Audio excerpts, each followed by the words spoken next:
Bom dia. João 8.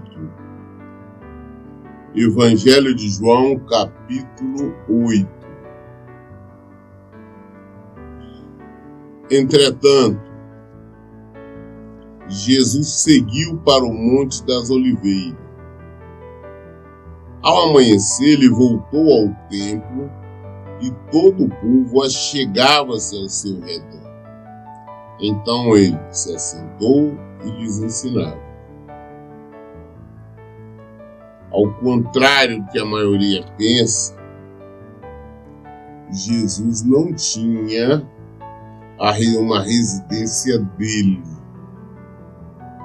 O que ele tinha, na verdade, que era de Maria e José. E os seus irmãos por parte de Maria. E se nós observarmos, nós veremos que após ele assumir o seu ministério, pouquíssimas vezes ele foi lá. Jesus, ele se hospedava na casa das pessoas, ele ia, as pessoas o convidavam, outras vezes ele mesmo se convidava, quando nós temos exemplo ali no Zaqueu, o publicano, quando ele mesmo virou para Zaqueu e falou, não, esta noite convém pousar na sua casa. Ele se convidou e vemos ele na casa de Pedro, lá onde inclusive ele curou a sogra de Pedro. Vimos ele também na casa, algumas vezes na casa de Maria, Marta e Lázaro, né? E a Bíblia nos fala sempre quando ele ia ali na região da Betânia, ele ficava na casa deles. Mas a outra maioria das vezes, Jesus dormia ali no horto, ali nos jardins. Ele ficava no templo, ele pregava, e à noite ele ia com seus discípulos e passava a noite ali no horto, ali nos jardins. E inclusive foi quando ele foi preso, né? Quando ele foi encontrado, ele estava ali. Tem muitos pregadores que falam, como eu já ouvi pregação, dizendo que ele tinha isso, tinha aquilo. Não, Jesus não tinha nada. Em termos materiais, não tinha nada. Tá? Desde o nascimento dele, ele não foi enviado para ter bens ou desfrutar de bens, de coisas materiais aqui. Vimos onde ele nasceu. Lá o berço dele foi a manjedoura, o lugar de colocar alimento para os animais. E a vida dele toda foi pregando o evangelho, levando o evangelho e não preocupando em adquirir qualquer coisa. E quando ele morreu também, ele não tinha nada a não ser as suas vestes que foram divididas ali pelos soldados. Então, ele dormia ali ao relento, ali várias vezes com os discípulos, ali no Monte das Oliveiras, ali nos jardins, ou horto, como queira chamar. Ele ia lá de manhã e voltava para o templo, para estar pregando. E uma dessas vezes, nós estamos vendo aqui, ele tinha passado a noite no horto, e aí de manhã voltou. Então, novamente para o templo, começou a pregar. E o povo todo ficava ali reunido, ouvindo as pregações, ouvindo os ensinos dele. E versículo 3: os escribas e fariseus trouxeram até ele uma mulher surpreendida em adultério, forçaram-na a ficar em pé no meio de todos e disseram a ele: mestre, esta mulher foi apanhada em flagrante ato de adultério. Veja você uma coisa, os escribas, né? E os fariseus, ou seja, religiosos somente. Os escribas, eu tenho dito, aqueles que eram, a função deles, eles trabalhavam transcrevendo, né? Escrevendo ali o que tinha da Bíblia na época, era o Pentateuco, o livro dos profetas, uma vez que não tinha gráfica, não tinha nada, então era na mão. Então o que eles faziam era isso, ficar copiando. Por tal motivo, eles conheciam bem a letra, o que estava descrito, mas não que eles praticassem. apesar de conhecer, eles tinham outro entendimento e não respeitavam, não sabiam realmente que era o Senhor. E esses religiosos, se eles soubessem, eles não perseguiam tanto Jesus como eles perseguiam. Essa classe religiosa, inclusive também os saduceus, também eles perseguiam Jesus, tentou armando ciladas, armadilha, para ver se Jesus caía em alguma contradição e assim ser pego, ser preso por eles e condenado mesmo à morte, apedrejado de qualquer maneira. Mas é claro que isso jamais iria acontecer, porque os planos de Deus eram outros. A palavra de Deus se cumpre. Deus já tinha dito, já tinha inclusive revelado para o profeta o que iria acontecer com Jesus. E foi o que aconteceu. Nós temos que entender que Jesus veio ao mundo, se revestiu de carne e espírito, para sofrer, ser humilhado e morrer em nosso lugar. Mas no momento certo. Não antes, não depois. No momento certo, já tudo que já estava programado por Deus e Jesus sabia disso. Antes disso é que eles tentaram várias vezes pegar Jesus, não conseguiam. Por que não conseguiam pegar Jesus?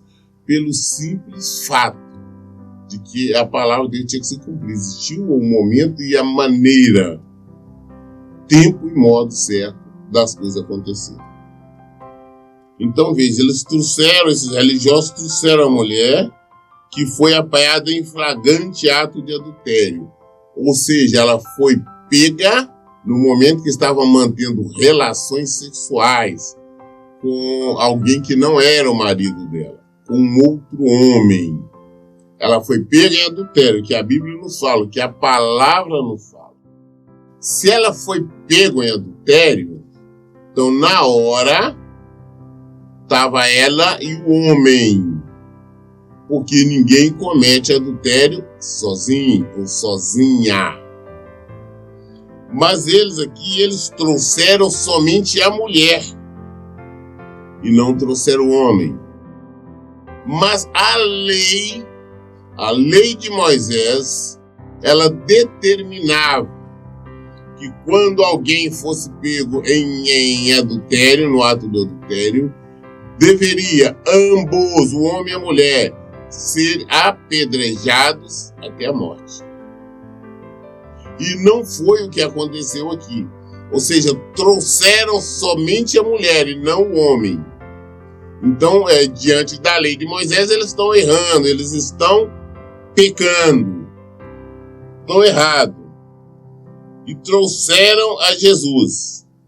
E falando, olha, essa mulher foi pega agora no ato do adultério.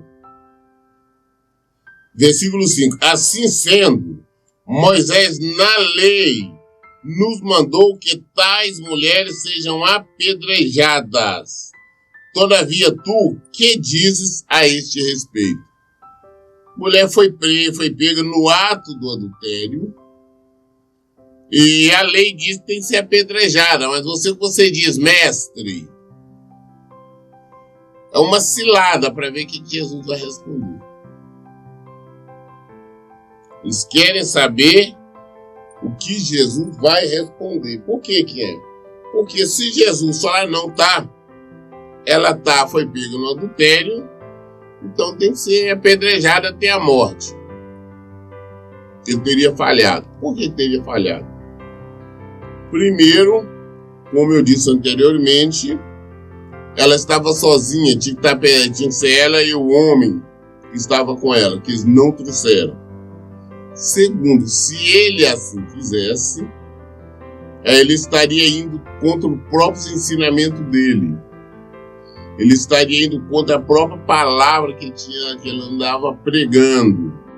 Ou seja, ele estava difundindo a morte. Ou seja, então, o que ele falava do perdão, com este ato invalidava. Então, todo mundo ficaria contra ele. E se ele falasse, ao contrário, falar, não pode apedrejar, liberta ela, manda ela embora, estaria indo contra a lei de Moisés. Tinha um motivo para ir contra ele, para prendê-lo, acusá-lo, matá-lo, porque ele estava indo declaradamente, frontalmente contra a lei de Moisés. Então, ou seja, uma cilada, ele não tinha que responder. Eles imaginaram isso. No versículo 6 fala, ó, eles falavam assim para prová-lo e ter alguma coisa de que o acusar. Mas Jesus, inclinando-se, escrevia na terra com o dedo, como se não tivesse ouvido. Estão falando, Jesus ali, inclina ali, e fica com o dedo escrevendo ali na areia, na terra, alguma coisa. E que ninguém sabe o que ele escreveu. Tem teólogo que diz, não, ele estava escrevendo, dando a sentença da mulher. Não, ninguém sabe, porque a Bíblia não nos fala que Jesus estava escrevendo ali na areia. Se fosse para nós sabermos o que ele escreveu, estaria na Bíblia. O Espírito Santo teria guiado ao escritor, ou quem escreveu, no caso aqui, João, para colocar o que Jesus escreveu. Mas nenhum dos evangelhos cita. Então, nós não sabemos o que os teólogos, alguns pregadores falam, estão, na verdade, divagando, estão especulando. Ninguém sabe o que Jesus escreveu na areia. Mas o fato de Jesus estava ali, eles estão falando, Jesus não deu muita confiança porque eles estavam falando e ficou ali, rabiscando ali, escrevendo alguma coisa na terra, na areia ali, com o dedo. Igual várias vezes a gente faz quando nós estamos na praia, por exemplo, nós temos esse hábito, né? Escrever, desenhar na areia. Exatamente isso que Jesus estava fazendo. E não deu muita importância para o que eles falavam. Versículo 7. Mas porque insistiram na pergunta, ele se levantou e lhes disse: aquele que dentre vós estiver sem pecado, seja o primeiro a lhe atirar a pedra. Eles querem insistir na resposta que você vai dizer, mestre. Não vai falar, não. Está ouvindo o que nós estamos falando, não? O que tem que falar? Então Jesus levanta, olha para eles e fala: vamos fazer uma coisa. No meio de vocês, aquele que não tiver pecado, que comece a apedrejá-lo. Quem não tiver pecado, seja o primeiro a dar pedrada nela para matar. Essa resposta é surpreendente. Pegaram ele de surpresa, eles nem imaginavam tal coisa, que Jesus daria essa resposta. Porque eles sabiam que diante da lei de Moisés, eles já estavam pecando em trazer só mulher e não homem. Aí, por bom, conclusão, não tiveram coragem de nada ali. Opa, peraí, complicou. Eles tentaram armar uma cilada, uma armadilha para Jesus, mas eles mesmos que caíram. Eles não tinham opção. Jesus falou isso, versículo 8. E novamente inclinou-se e escrevia na terra. Então aqueles que ouviram isso, sendo convencidos por suas consciências, foram retirando um por um, começando pelos mais velhos até o último. Jesus foi deixado só e a mulher ficou em pé onde estava. Jesus pegou e falou com ele: não, quem vocês estão sem pecado, que ele seja o primeiro a tirar a pedra. E voltou, abaixou a cabeça, não deu nem confiança, não. Continuou lá, escrevendo, dando continuidade na escrita que ele fez lá. Eles tendo consciência agora disso, aí começaram a sair de fininho. Os mais velhos foram os primeiros, saindo por um, envergonhado. Eu creio que até vezes envergonhado um com os outros ali. E de repente saiu todo mundo. Só ficou a mulher em pé, onde eles tinham feito com ela de colocar em pé no meio da roda ali, para todo mundo ver, para eles apedrejar. De repente ficou só a mulher e Jesus lá agachado. Temos que atentar para um fato que as pessoas pouco perceberam, mas Jesus sempre estava acompanhado com seus discípulos.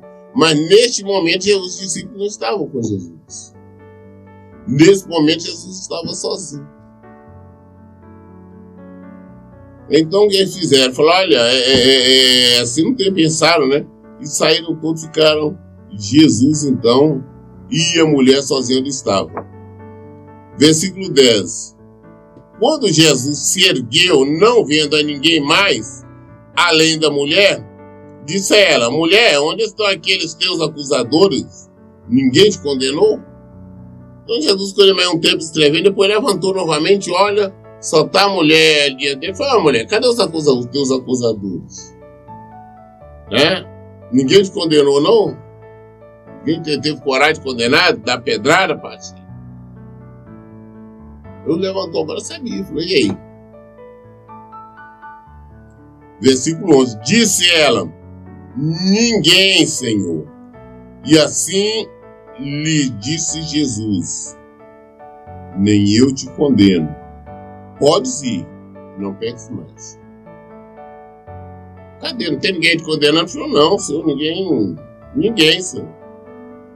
Jesus falou: também não vou te condenar, não. Mas vá e não peques mais. Ou seja, vá e não adulteres mais. Vá e não pratique esse erro mais. Vá e não peques mais. Eu também não te condeno, não, mas vá e não peques mais. Ou seja, arrependimento. Chamou-a ao arrependimento. Abandone o seu erro. Foi isso que Jesus disse a ela. Vá e não peques mais. Versículo 12. Falando novamente ao povo, disse Jesus: eu sou a luz do mundo. Aquele que me segue não andará em trevas, mas terá a luz da vida. Ensinamento agora dele: olha, eu sou a luz do mundo. Aquele que me segue não anda mais na escuridão, não anda mais nas trevas. Tem que andar, porque Jesus é a luz da vida. O que é isso? Quem tem Jesus, quem segue Jesus, tem conhecimento. O que é a luz? Eu sempre tenho falado sobre isso. Você chega em um determinado ambiente, portanto você não conhece, tá? Tá tudo nas escuras. Se enquanto não existe uma luz ali, você sai tropeçando, tateando, barra numa coisa na outra, porque você está em trevas, você está na escuridão, você não está enxergando, você não consegue discernir nada, você não tem conhecimento do que ali tem, você não tem conhecimento das dimensões, do que tem, o que não tem nada. Então você sai tropeçando, esbarrando, caindo, machucando, porque não tem luz. Aí você vai, acha uma tomada, você liga a luz. Tudo clareia, você tem conhecimento. Aí você anda, você se desvia dos obstáculos. Você se desvia, você não machuca, você não cai. Você sabe onde você pisa ou o que você faz. Porque você tem luz. Quem tem luz, vê. Então Jesus está falando: olha, eu sou a luz do mundo. Aquele que me segue não andará em trevas. Se você segue Jesus, como é que eu sigo Jesus? Praticando o Evangelho, vivendo o Evangelho, praticando a palavra dele. Se eu faço isso, eu tenho luz. Por que eu tenho luz? Porque eu conheço, eu consigo discernir, eu consigo entender a situação. Eu consigo entender o porquê que aquela pessoa faz isso ou aquilo. Eu consigo entender porquê que aquela pessoa age daquela outra maneira. E eu consigo entender o porquê que algo tem acontecido comigo de bom ou de ruim. Eu consigo entender tudo, porque eu tenho conhecimento. Qual o meu conhecimento? É Jesus, é luz. Então ele nos traz o conhecimento. Aquele que segue Jesus, que segue a luz, tem conhecimento. Você está seguindo a luz está aqui, está iluminando tudo. Então eu sei por que aquilo ali aconteceu. Ah, pastor, eu vejo pessoas que se dizem evangélicos ou crentes, como quiser, quando tem uma perda na família, alguém falece, entra em desespero, por quê? Não merecia isso, não entendo Deus agir assim, ou outros. Quando tem uma perda material, qualquer coisa, eu não entendo por que isso aconteceu, por que Deus permitiu que acontecesse. Igual semana passada, encontrei uma pessoa que tinha perdido o emprego. Aí vai dizer para eu não entendo porque Deus permitiu que eu saísse do outro emprego para vir para esse, se eu ia perder, eu ia ser mandado embora, e não passasse nem no período de experiência. Ou seja, ela ainda não tem Deus, ela não tem Jesus, ela não é uma seguidora de Jesus ainda, porque quem tem discernimento, tem conhecimento. Você sabe o porquê isso aconteceu. Você sabe o porquê as coisas acontecem. Você tem luz. Jesus é a luz do mundo. Então nós temos que ter esse conhecimento.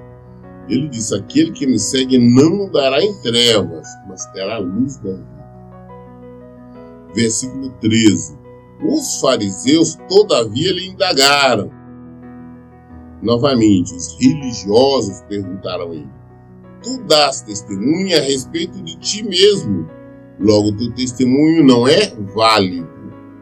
Olha, você está dando testemunho de você mesmo. Então seu testemunho não é válido, não vale nada que você está falando. Por que estão falando baseado na lei? Que a antiga lei de Moisés dizia que o testemunho, para ser confirmado, tinha que ser de duas pessoas. Se duas pessoas falassem que alguém fez isso ou aquilo, é uma condenação, a pessoa tinha que ser apedrejada, morta. Inclusive, os primeiros seriam, quando tinha que matar alguém apedrado, ou aqueles primeiros que acusaram. Então, o testemunho era só válido a partir de duas pessoas. Uma pessoa só, o testemunho não era válido. Então, estão usando agora novamente a lei de Moisés para tentar acusar Jesus, né? Então, olha o que Jesus diz no versículo 14. Respondeu Jesus, assegurando-lhes, ainda que eu testifique de mim mesmo, o meu testemunho é verdadeiro, pois sei de onde vim e para onde vou. Todavia vós não sabeis de onde venho e para onde vou.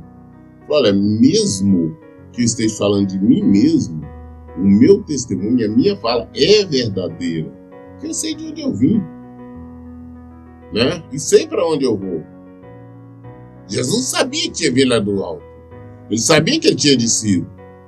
Os religiosos não tinham este conhecimento, apesar de ter a escritura, os profetas, o Pentateuco, que falava de Jesus como viria o Messias, eles não conseguiram entender, eles não sabiam, não tinham conhecimento que aquele era o Messias, então que ele tinha descido do alto e que ia voltar para lá. Eles não tinham luz, eles não tinham conhecimento. Então eles tentam acusar. Não, seu testemunho só não é válido.